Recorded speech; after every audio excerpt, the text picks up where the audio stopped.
Lo saludo al periodista Marcelo Larraqui. Hola Marcelo, ¿cómo te va? Buen día.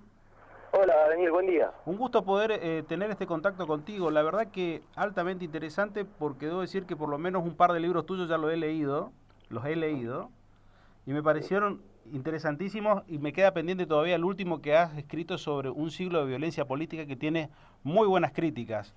Sí, ¿Cómo es viene eso cierto. y vas a presentarlo aquí en Corrientes? Sí, en la Feria del Libro, el 22 de julio. Ujú. Ese es el libro que lo presentás aquí entonces, el sobre Sí, violencia política. Marcelo. sí, en el marco de Sí. la feria voy a viajar y bueno, seguramente voy a conversar con los lectores.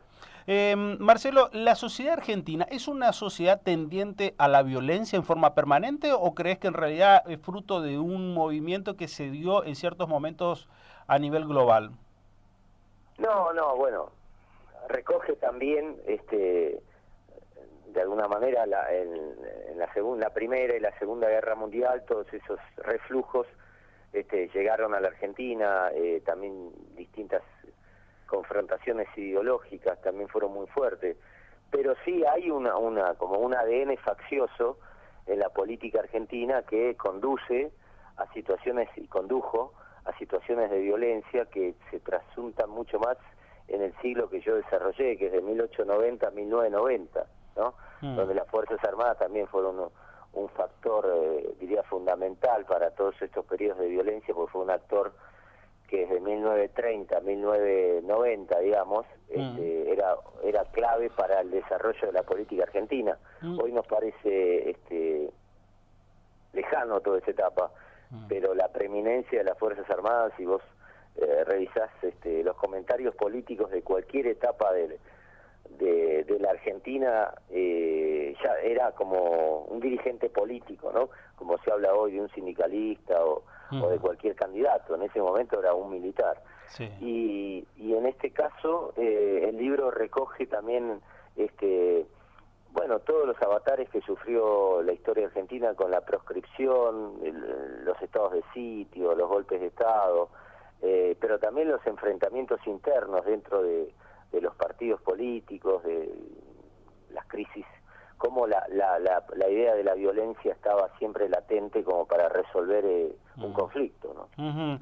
Hay un par de preguntas que me surgen a partir de esto. Primero, en ese contexto y en ese análisis global que haces, eh, la anécdota que siempre recuerdo es que vos hasta la década del 80, comienzo de los 90, sabías quién era el jefe del ejército, quién seguía más o menos en los mandos, prácticamente lo sabíamos de memoria y hoy tenés que entrar a googlear o a buscar un poquito más como para saber quiénes son los principales mandos militares. Un poco así también era como se vivía antes, completamente distinto. ¿Crees que eso se ha caído fruto de lo que fueron los desaciertos de la última dictadura, incluido la guerra de Malvinas? ¿Se cayó por lo que hizo Menem cuando los vació económicamente le quitó la tropa con el servicio militar obligatorio? ¿O terminó de caer con los juicios de lesa humanidad que se instrumentaron o que se entraron a materializar a comienzos de este siglo? Bueno, son tres factores coincidentes, pero algunos con más gravitación que otros. Digo, desde mi perspectiva, el conocimiento de los horrores de la dictadura militar, transmitir a partir de los juicios y del nunca más, lo que transformaron los militares la Argentina en la década del 70, creo que quedó como consolidado en la memoria, no solo en la memoria, sino en la historia de los argentinos, ¿no?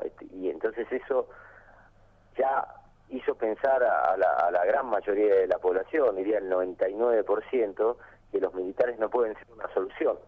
Mm. ¿Hola? Sí, sí, te estoy escuchando atentamente. Sí, perdón. Entonces, esta idea de que los militares no pueden ser una solución para un conflicto político de ninguna índole, me parece que quedó ya sentada Mm, en dos generaciones de argentinos, ¿no? mm, Y después es cierto que Menem los vació económicamente, pero ya también la democracia pondría en primer plano como sistema político. Los argentinos entendimos que es un sistema que puede producir desigualdades sociales, económicas, pero digo, en términos de conducción de sistema político, es el más adecuado, ¿no? Me parece que como esa idea de que la violencia en sí misma, mientras los derechos políticos estén resguardados, no tiene ninguna justificación. Vos sabés que recordaba, en estos días me sorprendió mucho el ataque a la Casa de Gobierno en Santa Cruz. Y una de las cosas que no termino de entender o que miraba y me quedaba pensando es que en la Argentina, si hay un partido o una fuerza política que siempre se hizo dueño de las calles, ha sido el justicialismo. Y Sí. esto es mucho más factible en otro tipo de gobierno que en un gobierno justicialista. Y teniendo en cuenta que te tengo a vos del otro lado, recordaba que vos escribiste sobre López Rega, sobre Galimberti, en libros excepcionales, que esos son los que he leído principalmente es tuyo. ¿No Sí. te llama, no te resuena un poco raro lo que ha ocurrido durante este fin de semana? No, bueno, pero eso también habla del poder de los gremios, ¿no? Mm, Que también es una constante en la historia argentina. Los gremios, aún antes del peronismo, eran una fuerza numerosa y muy demandante, ¿no? mm, A mí me parece raro, en el sentido de que sí es cierto que lo que no tiene, digo, no soy un analista de este caso en mm, puntual, pero en el tema de la calle es cierto que el justicialismo siempre puso a los gremios de su lado, de alguna manera, como una fuerza de oposición a determinado gobierno. Pero acá los gremios de alguna manera se están oponiendo frente a la falta de pago a un gobierno justicialista. También ya había sucedido en otras etapas, ¿no? mm. Pero sí es que es casi una originalidad de alguna manera, porque durante toda la década del 60, con el peronismo proscripto, el justicialismo era una fuerza muy gravitante. También fue en la etapa del 73-76, en la disputa interna, con Montoneros y la izquierda peronista, y también la década del 80 frente a Alfonsín. Después estuvieron más domesticados en el periodo de Menem, también más controlados durante el kirchnerismo, excepto la pelea que tuvo a partir del 2011 con Moyano, con Cristina y la CGT, pero sí, el gremialismo siempre estuvo del lado del peronismo. Por eso digo, es una originalidad en este caso la pelea contra un propio gobierno, pero bueno, frente a una crisis por falta de pago, ahí ya es más difícil establecer contratos políticos, ¿no? Cuando hablamos de contextos históricos y teniendo en cuenta que vos analizaste, muchas veces se escucha y decir que solamente este país puede ser gobernado por el peronismo y se trae a colación un vínculo que el último gobierno radical que ha finalizado en tiempo y forma ha sido la segunda presidencia de Irigoyen. ¿Es así la historia argentina? Bueno, es inexorable, como dirían los abogados, es un hecho fáctico porque es un hecho que ha ocurrido, pero ¿por qué crees? ¿Tenemos un gen peronista o los peronistas son los únicos que tienen esa visión como para poder gobernar en tiempo? ¿Cómo lo ves vos? No, pero digo, a mí me da la impresión que hacen un mejor aprovechamiento de las crisis cuando están en la oposición y un mayor control de las crisis cuando están en el gobierno, ¿no? Es como el radicalismo es un partido más de puertas adentro y el justicialismo es un partido de más de movilización, un partido de calle. Esto es desde sin embargo, el origen radical de 1890 es el origen violento de enfrentamiento al régimen conservador. Bueno, lo cuento en el libro, después de varias revoluciones consecutivas, finalmente logran acceder al sufragio, revoluciones fracasadas, ¿no? Me refiero al sufragio universal, accede en 1916 a través de la Ley Sáenz Peña. También hubo una época que el radicalismo estuvo proscripto y apeló a la violencia, incluso en Paso de los Libres en 1933, Sí. que también se erigieron contra el gobierno de Justo. Lo que pasa es que las caídas, si vos analizás las caídas de los gobiernos radicales, no solamente tuvieron que ver con el peronismo, sino las dos primeras, en el caso de Irigoyen y de Ilia, acá el factor fue militar, Sí, ¿no? sí. La caída sí de Alfonsín, que fue un adelantamiento de las elecciones, y la de la Rúa, tuvieron que ver con una crisis económica que justamente el peronismo aprovechó, pero en los primeros dos casos, la caída de Irigoyen y de Ilia fueron de golpes de estados militares. Lo que da la sensación es que el peronismo logra controlar mejor las crisis económicas cuando están en el gobierno, es decir, que tiene como un mayor blindaje político también acompañado por la movilización callejera, que el radicalismo. ¿Se puede llegar a hacer una analogía con una frase que la leí de un libro de Torcuato Di Tella, la cual decía que la sociedad no es que tiene los dirigentes que se merece, la sociedad tiene los dirigentes que se parece? ¿Se puede hacer un análisis similar, digo, enlazar uno con otro? Bueno, siempre decimos que hay una crisis de representatividad, ¿no? Como que la sociedad es mejor de los dirigentes que la representan. Lo que pasa es que también se va formando una casta política dentro del sistema político, que es muy difícil que cambie. Si vos te fijás, esta idea de la renovación política no termina nunca de llegar, ¿no? Siempre se presenta la renovación, pero los políticos tienen una carrera extensísima de casi 30, 40 o 50 años, ¿no? Entonces, esto es un hecho sintomático también de que la falta de renovación y de acceso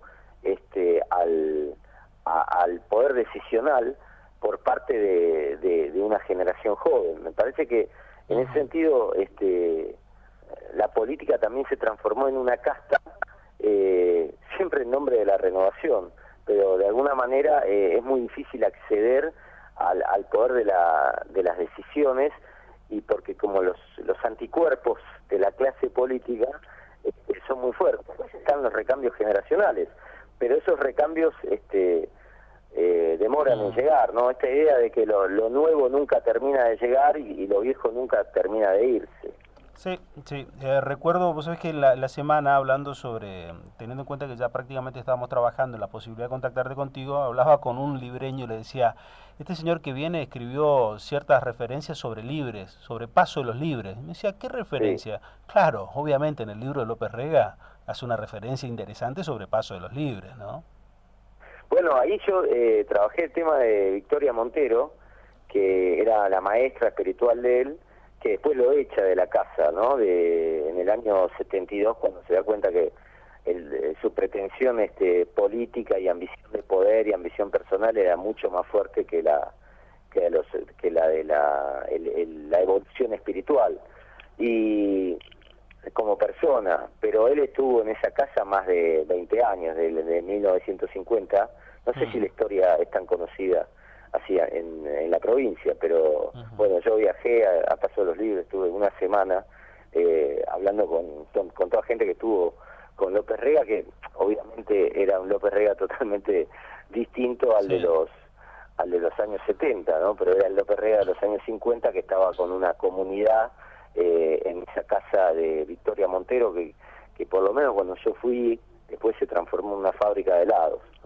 Sí, sí, historias que tienen que ver con Corrientes, que seguramente alguno te va a preguntar cuando estés por acá, y también nosotros cuando tengamos la próxima oportunidad de estar en contacto contigo hablaremos sobre una cosa que me parece altamente interesante, esa cuestión del correr y esa faceta de ultramaratonista.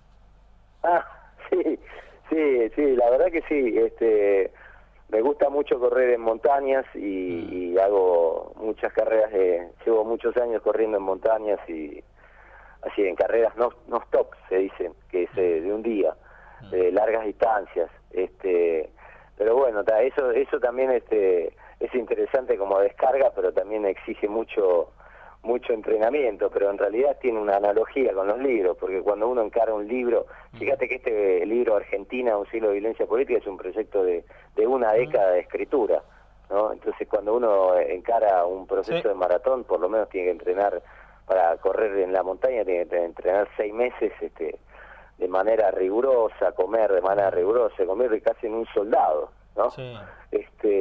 Pero bueno, y también cuando escribís te convertís casi en un soldado de sí mismo, ¿no? Con la idea de la disciplina y de la constancia y de la búsqueda, ¿no? Conozco acá un par de correntinos que han hecho Patagonia Run y lo que siempre, cuando alguna vez me fui a la montaña a correr, las cosas que siempre digo es como uno de Corrientes, que es llano, lo más alto que tenemos para correr es el puente, que tiene 50 metros de alto, se anima a ir al desafío de ir a correr, y ahí es donde uno admira también a la gente que corre por montaña, ¿no? Pero bueno. ¿Y vos fuiste o yo hice el cruce, hace algunos años intenté hacer el cruce y la pasé muy mal, pero bueno, volveremos en algún momento. Y Patagonia Run, justamente eso es mi favorita porque es en San Martín de los Andes, yo la corrí varias veces, la máxima que hice fue 84 kilómetros, no stop.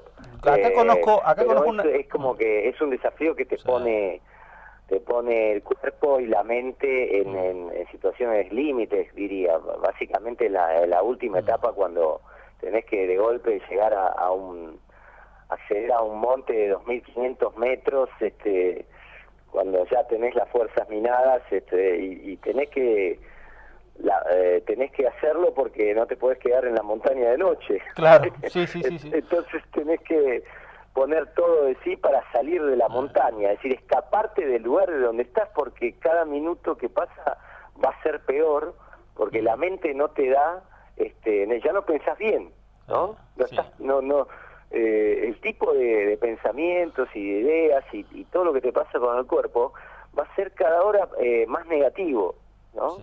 Entonces eso te impulsa también a tratar de salvarte, ¿no? Por lo menos yo lo viví así, porque imagínate, en el caso de Patagonia Run, la hice en 18 horas, esos 84 kilómetros. Obviamente no es un tiempo profesional, pero hay que estar ahí 18 horas constantemente atento y no paras nunca, porque lo único que parás es a comer, 3 o 4 minutos te alimentás cada 1 hora y media, 2 horas, y tenés que seguir, porque si te quedás, después en un puesto te llevan y saliste de la carrera, ¿no? Vos sabés que hay dos personas que me estoy acordando ahora. Una de ellas, una doctora, una médica que corrió 120. Ahora, hace 3 semanas fue Patagonia Run. O sea... Sí, fue en abril. Excepcional. Y también asociaba a un amigo personal que está en estos momentos intentando subir al Everest. Claro. Pero bueno. ¿Y cómo está entrenando para el Everest? No es, a ver, está allá, no es que está acá. Ya está allá. Ya. Comenzó ya la expedición, hace 2 semanas se comunicó con nosotros por WhatsApp y que arrancaba esa locura. Pero bueno, esa será historias que seguramente después lo charlaremos y te esperamos aquí en Corrientes seguramente para la Feria del Libro, ¿eh? Te mando un abrazo, muchas Marcelo. Gracias, Daniel, por esta conversación. No, por favor, un gusto poder escucharte y la verdad, insisto en esto, altamente recomendable tus libros, especialmente, reitero, uno que hiciste con Roberto Caballero, que era la historia de Rodolfo Galimberti, nada más y nada menos, y la otra la historia de López Rega, 2 libros altamente interesantes. Un abrazo, Marcelo, gracias. Gracias, Daniel, un abrazo.